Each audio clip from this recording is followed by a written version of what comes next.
বাংলাদেশের cricket player, তোমরা কি ভাই টি-20 খেলা শিখবা না?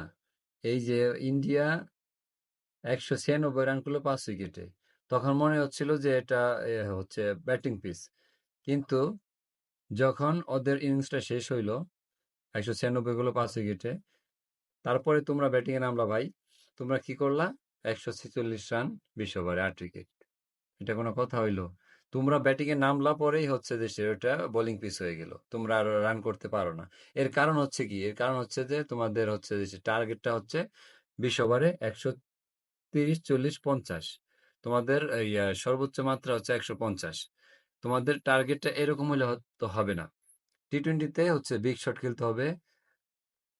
এই 20 ওভারে অন্তত পক্ষে হচ্ছে দেশের 180 প্লাস রান করতে হবে। কিছু কিছু জায়গায় দেখা গেছে যে বোলিং পিচ থাকে, সেইখানে ভিন্ন কথা। বোলিং পিচ হইলে তো দেখা গেছে এর আগে 120 রান করে হচ্ছে যে জেতা যাবে, 113 রান করে জেতা যায়, সেটা ভিন্ন কথা। কিন্তু ও ইন্ডিয়া তো আগে ব্যাট করলো, সেখানে যা ওরা নিতে পারছে 196 রান। সেইখানে হচ্ছে যে বুঝতে হবে যে না, এটা হচ্ছে যে ব্যাটিং পিচ, ব্যাটিং সহায়ক পিচ। তো সেইভাবে হচ্ছে যে বিগ শট খেলতে হবে। তা আমরা কি করলাম? বাংলাদেশ প্লেয়ারদের কাছ থেকে আমরা সেরকমই পাইলাম না। 50 রানে এই টি-20 ম্যাচটা হেরে গেল ইন্ডিয়ার কাছে। এটা কোনো কথা হইলো?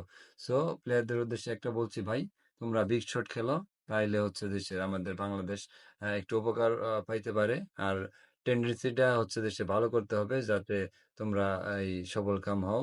আল্লাহ হাফেজ।